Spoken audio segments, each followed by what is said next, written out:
Hey guys, welcome back to my channel. This is the Little Bean and Me podcast channel. My name's Kayleen and I'm your host, and today I'm just bringing you a quick video just to say hey and to catch up. I'm taking this brief opportunity while my son is napping to do some work and to also answer one of your questions. So I wanted to answer one of the most frequently asked questions that I receive, bar none, in terms of the most asked question by non-yarn dyers. So people who are not currently in the business of dyeing yarn or anything like that.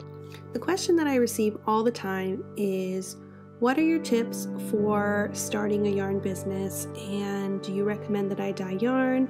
Or I'm thinking about dyeing yarn, but I'm not sure if I want to make the commitment type of questions. So I wanted to answer this in a little bit, not to be a Debbie Downer, but to say that if you're interested in dyeing yarn, that's fantastic. You definitely should do it. If it's something that you're interested in doing and you want to get into the field of yarn dyeing and fiber arts, then you should totally do it. Start a knitting shop or starting a design page, becoming a knitwear or crochet designer. Any of those things, including dyeing yarn, fall under this umbrella, and it is what I will be talking about. So for those of you wondering, yes, you should start a business. If you want to start a business, if it's something that you enjoy doing, it's something that you're doing for fun for yourself right now, and you're interested in expanding, I definitely recommend doing it. There are a few caveats that I want to talk about in terms of how to get into the fiber arts business. So the first thing I want to talk about is being yourself and doing it for the right reasons. And by that I mean going in with appropriate expectations. So if you're a consumer of the wonderful fiber arts world, whether you purchase indie dyed yarn like mine, or you are purchasing knitwear patterns, or you're an avid knitter or crocheter or weaver, you know that there are so many people in this field, and there are so many types of designers and types of dyers, different types of yarn, different purposes. If you're a spinner, there are, a ton of variety. There's a ton of variety in terms of what you can purchase as a consumer for roving. And so what I mean by being yourself is finding your place. Where do you see yourself when you start your business? Where do you want to be? For me, I knew when I began this podcast and when I started my business over a year and a half ago, I knew that I wanted to fill a void that I saw, that I felt like I was part of in the fiber arts world, which was creating yarns that crocheters would also like to use, that aren't just meant for knitters. And by that I mean things that aren't necessarily pooling yarns, and yarns that aren't necessarily self-striping, more along gradients or variegateds or tonals that would be appealing both to knitters and crocheters, but could be used easily in crochet. So for me, that was my reason, and that was my why I started my business. I liked dyeing yarn. I liked using yarn. I liked discovering new things about yarn. So those are all the things for me personally that fueled it. So if you're sitting there and you're thinking, well, I feel like I could make a good living dyeing yarn, or I don't know if I could make an impact in the field because it is so densely populated. Just think about where do you see yourself in this whole spectrum of, yarn and fiber, knitting and crocheting, weaving, spinning, that whole fiber art spectrum. Where do you see yourself, and where do you see yourself going in the next 5 years or 10 years? Do you love knitwear design? Do you feel like, oh, maybe there's something I could contribute to the fields, or a new design theme, or, I want to start a podcast? You can do those things, but do it for yourself and do it for the reasons that you want, not for reasons that you think other people would want, because your brand and your product and your reputation are all based on you. So for me, it's important to maintain that and to run my business with integrity and with respect and with kindness, because those are all things that are very important to me. So that's the first thing is, think of it as an extension of yourself. And you should think of yourself first when you're starting your business and what you want to see come out of it. Where do you want to be? Where do you see yourself in the whole spectrum?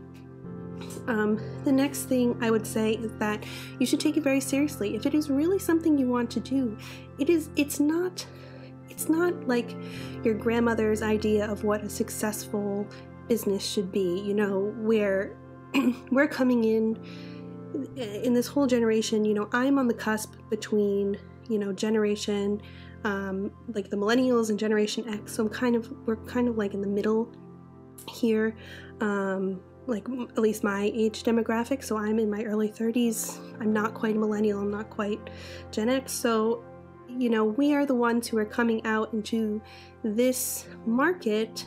And if you feel like you want to make a career for yourself in the art realm, whether it's fiber arts or regular arts, you should definitely do it. You don't need a college degree to dye yarn or design knitwear.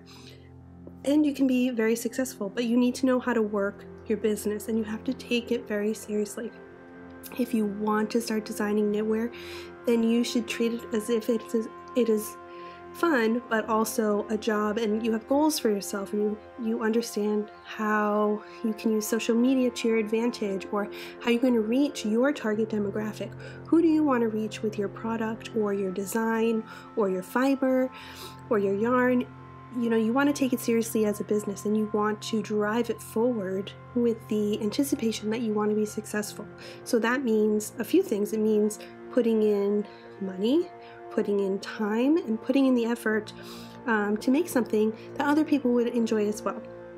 So that's another thing. So 1, do it for yourself and have a realistic expectation about where you fit in and where you want to be. And 2, treat it like a business and treat it really seriously. If you want to make a career out of it, you can. There's nothing stopping you, and there's nothing stopping me either. I'm still growing as a business.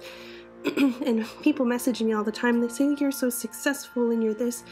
You guys see a very small portion of my life. You see a very small portion of, my business. So I have a number of sales on Etsy right now. For being in business for a year and a half and to have over 1,200 sales is something that is astounding to me. I never, ever, ever, ever, ever, ever, ever thought that within that span of time I would have as many sales as I do. Or even here on YouTube, I've grown my channel from nothing, and now I have over 2,000 subscribers, which I do want to do a giveaway, so please stay tuned for that.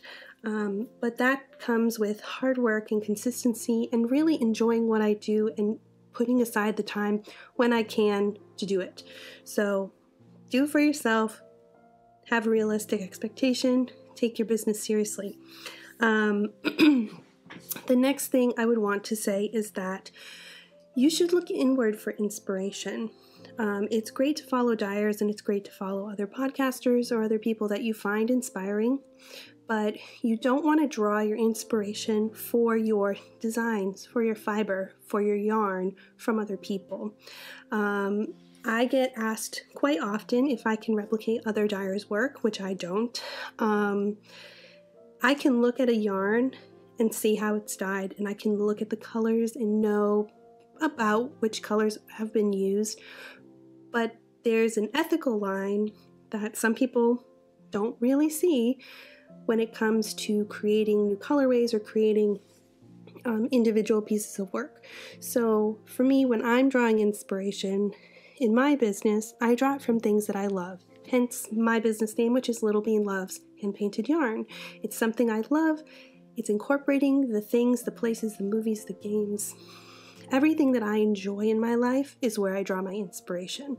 I like to see new trends, so I do follow some other designers and I follow some other dyers who are either friends of mine or who are kind of on the cusp of the trends so that I know what's coming up. If there are very large pattern launches or knit-alongs, I can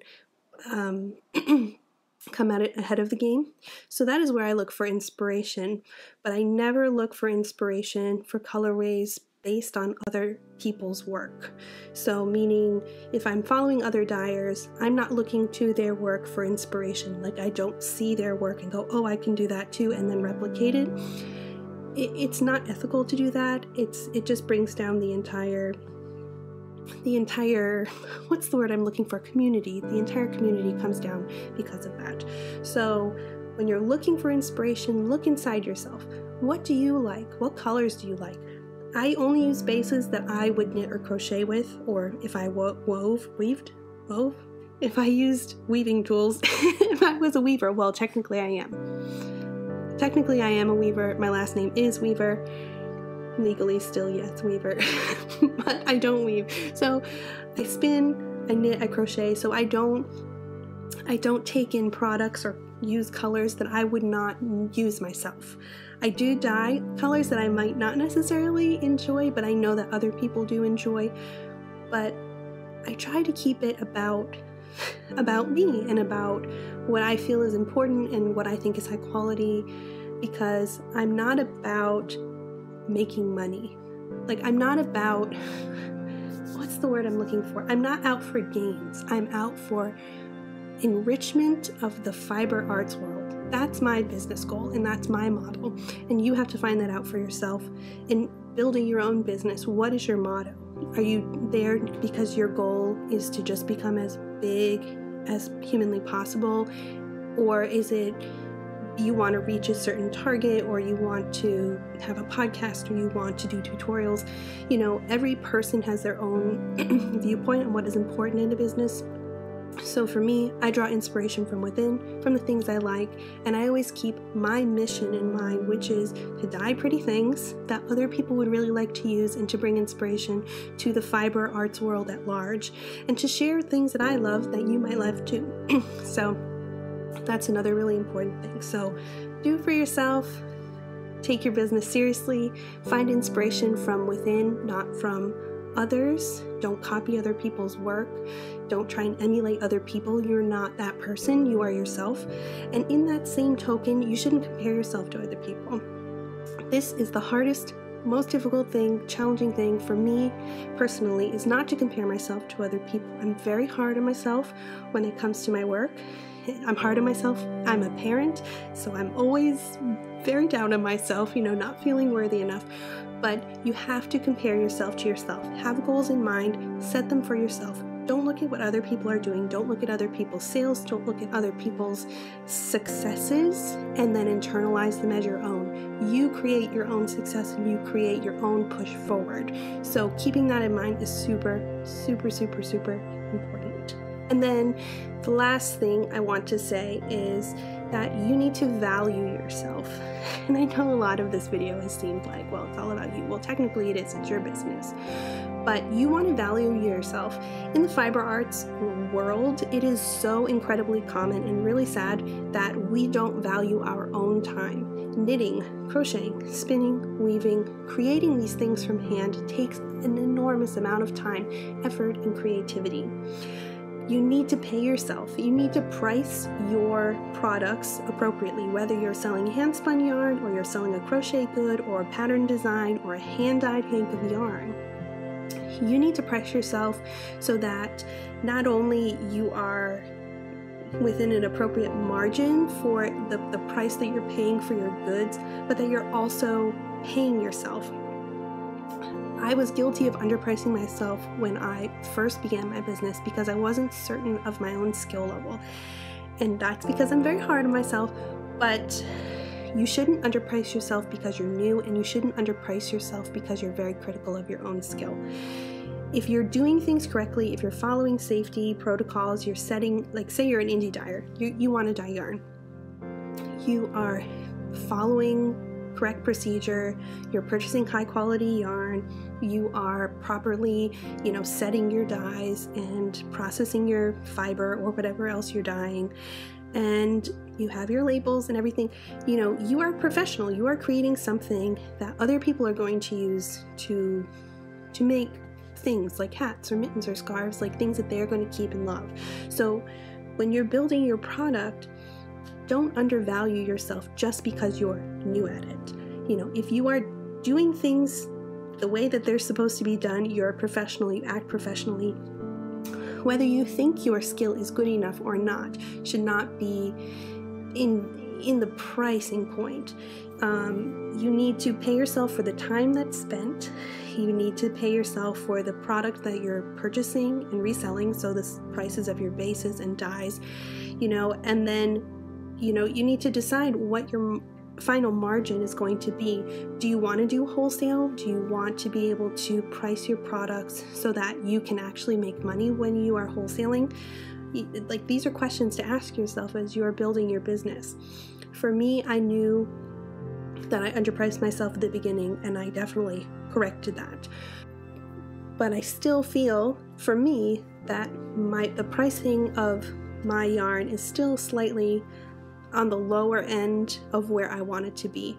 And also my bases, the prices just went up, so I am going to have to raise my price to maintain my margins, but I'm not worried about that right now. I'm trying to advise you. So you need to pay yourself.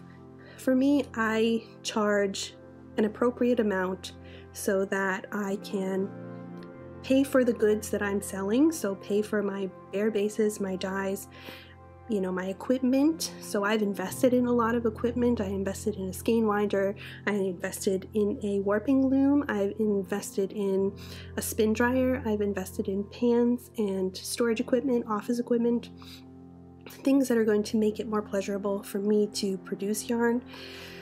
So I've taken that in as a cost, but I price my yarn appropriately so that I can pay off that cost within a reasonable time frame, and also put money away to save to invest back into my business. So at this point in my business, I'm investing a lot back into the business. Most of everything goes back into the business. I got a message from a girl who was like, "Oh, you seem so successful. Can you make lots of money? You know, can you make a living doing this?" And I said, well, my goal right now isn't to make money. My goal is to make my business better, to produce more yarn, to produce better quality yarn, I guess. I don't know, like be more adventurous, to bring new inspiration to the field.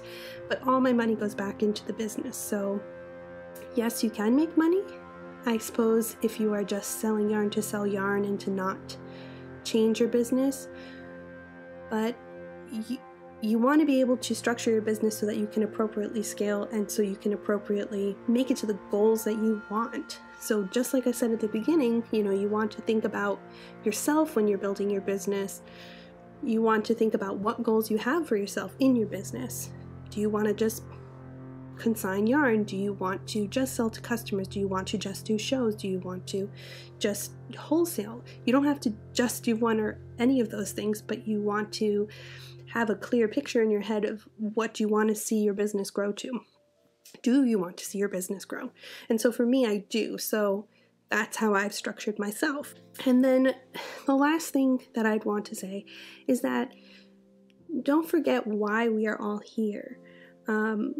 My thought process when I'm answering these questions, because I do answer them quite frequently, is to push home the point that we are all here to create and inspire. We are here as artists. We are here as fiber artists, particularly, to create wonderful things that inspire others to also create. You know, handmade craft gets such a negative connotation. People think people who are not involved directly with doing handmade crafts, you know, tend to cheapen what you're doing. Oh, can you make me that for free? Oh, can you make me this huge Afghan? I'll pay you $50. They don't understand the time and effort that goes into it. So us as makers, creators, dyers, spinners, we are creating things that inspire others to make and to value what they make. You know, that's my goal as a a human and as a fiber artist, to really just inspire other people and to bring the love of the fiber arts not just to my generation, but to generations to follow and generations that have already passed me. You know, whether you're older than I am or younger than I am, I'm kind of in the middle here. I want everybody to be able to enjoy my yarn. I dye pretty string. That's what I do. I use my creativity. I don't put pressure on myself, and I just let it out. And I just think, wow, I love these things and I want to dye based on these wonderful things. That's how I run my business. And so I want to remind you of that mission where we are all here to create. We are not here to compete. We are competition for each other, but not a single person, not a single dyer or a single spinner or a single crocheter can meet the demand of the entire population. You cannot meet the demand of I cannot meet the demand of every crocheter with the yarn that I dye, but I can create beautiful yarn for crocheters who would like to use it. And I don't see myself in competition with other dyers because I see myself as an individual that is creating something unique and that I'm going to price myself into the market.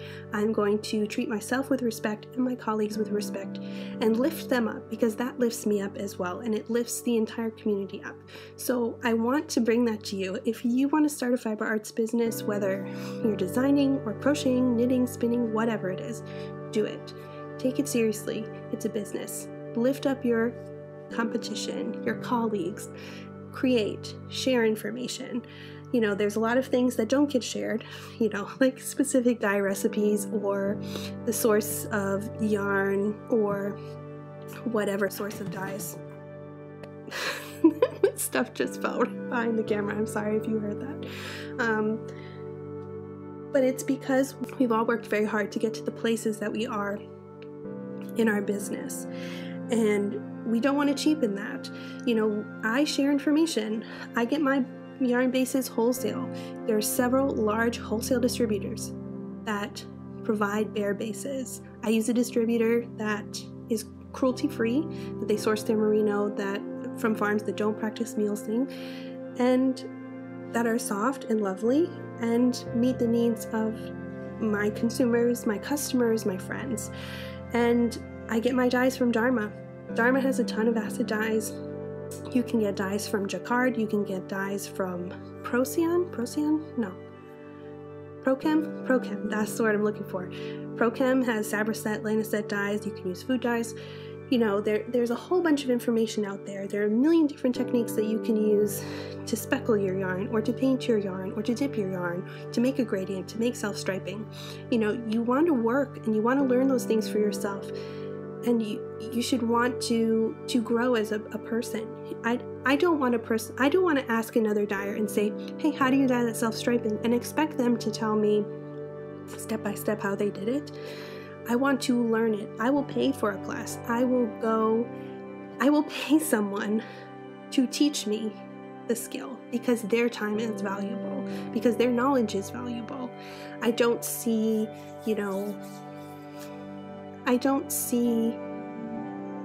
asking questions as bad, but I don't expect to get all the answers by asking a question. You know, I will ask other dyers their opinions of bases or companies or dyes, but I don't say, hey, what is that dye you used to make that one colorway that everybody loves? Because I want to make it myself.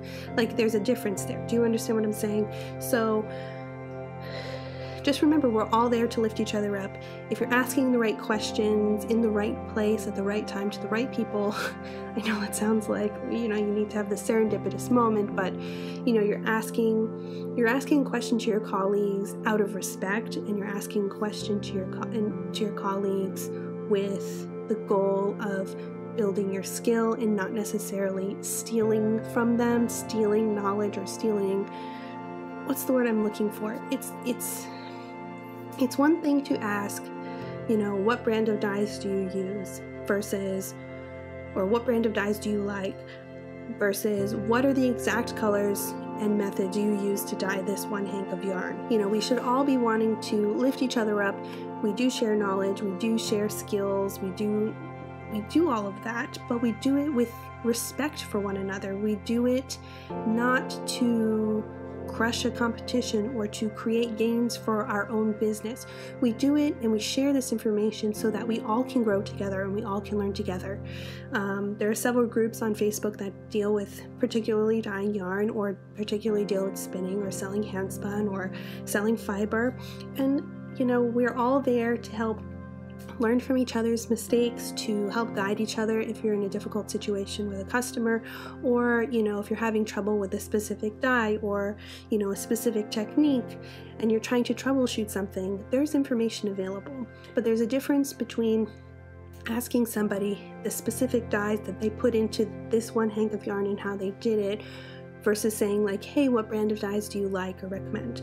You know, there are certain things that are easily shared, and then there are certain things that just take time to learn and to learn a new skill. Like, I will pay for a class. I will pay someone to teach me a skill if I know that they're very good at that skill, you know, because I value their time and their efforts as well, and I'm not a person to just expect getting that for free. So, but the main message here is that we're all creators. We're all here to make beautiful things and to lift each other up and to inspire each other to create more. And so that's why I encourage you, if you do want to start a fiber arts business, definitely do it. But keep those things in mind. Take it seriously. Look to yourself for inspiration, set realistic goals, and really make your business about yourself and what you love to do. So I hope you guys enjoyed this video. If you did, please give it a thumbs up. Subscribe to my YouTube channel if you do want to see more videos like this. I'm going to try and keep uploading as consistently as I possibly can, so please bear with me, and I'm glad that whoever has stuck around here has done so, and I'm happy to see some new subscribers coming in, so welcome. I hope you enjoy this channel, and I hope you find it informative and fun and inspirational. So until next time, I'll see you guys later. Bye!